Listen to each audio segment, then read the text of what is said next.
China's Chang'e 6 mission has made a historic breakthrough by successfully reaching the backside of the moon. This ambitious project, launched on May 3, 2024 from Wenchang Space Center, was the first-ever attempt to bring lunar soil samples to Earth from a part of our planet's natural satellite invisible from Earth. Chang'e 6 consists of several key components: a lunar orbital module, a landing vehicle with a reentry stage, and a capsule to deliver samples to Earth. The landing module is to collect about 2 kilograms of lunar regolith in rocks, including samples from depths of up to 2 meters, near Apollo crater in the giant basin of Fields on the backside of the moon. These samples could shed light on the early formation and geologic history of the Earth's satellite. Once the samples are collected, the most challenging phase of the mission will begin: getting them to Earth. The entire expedition is designed to last 53 days. Landing on the invisible from the Earth's surface of the moon presents unique technical difficulties. It is not only the lack of direct radio communication. The lunar landscape on the backside is much more hilly and riddled with craters, which greatly complicates navigation and the search for a suitable site for a soft landing. China has foreseen these challenges, having launched relay satellites such as Qiqiao on previous Chang'e missions to provide communications from the backside of the moon. By overcoming technical challenges, China has consistently expanded its lunar ambitions. The Chang'e 7 mission in 2026 will explore the moon's polar regions, and Chang'e 8 in 2028 will test lunar resource extraction and utilization technologies. China's long-term goal is to establish a permanent lunar base by the 2030s and land its astronauts on the surface of the Earth's satellite as early as this decade. Thanks to its success in lunar exploration, China expects to become a leading space power by 2049.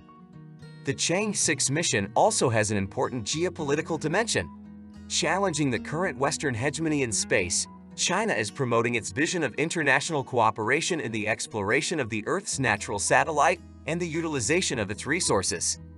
The International Organization for Cooperation in Lunar Exploration, established at China's initiative with the participation of Russia and other countries, seeks to establish new rules of the game in this area. The BRICS countries as a whole have made impressive progress in space. Brazil has developed and launched several Earth remote sensing satellites, including its first in-house built satellite, Amazonia 1. India successfully orbited Mars on its first attempt and discovered traces of water on the moon. Russia, once a pioneer in space exploration, remains an important partner in the ISS project. South Africa is involved in building the world's largest radio telescope to study the universe. Close cooperation in space among the BRICS countries complements their broader geopolitical aspirations. The BRICS Joint Committee on Space Cooperation was formally established in May 2022. It aims to enhance collaboration in remote sensing of the Earth and sharing of the resulting data to address global challenges such as climate change, natural disasters, and environmental protection. The BRICS states have already formed a virtual constellation of remote sensing satellites, including China's Gaofeng 6, the CBERS-4 jointly developed by Brazil and China, and others. Data from these satellites are distributed through ground receiving stations in various participating countries. Interaction in space allows the BRICS to demonstrate technological advances, deepen diplomatic ties, and reduce dependence on Western space infrastructure.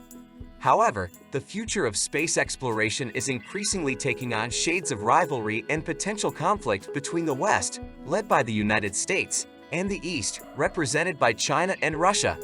The U.S. administration has launched the Artemis program with the goal of returning a man to the moon by 2025 and setting the stage for the development of lunar and other space resources. Beijing and Moscow, for their part, have signed an agreement to jointly build the International Scientific Lunar Station, demonstrating their willingness to offer an alternative to the current American dominance in space exploration.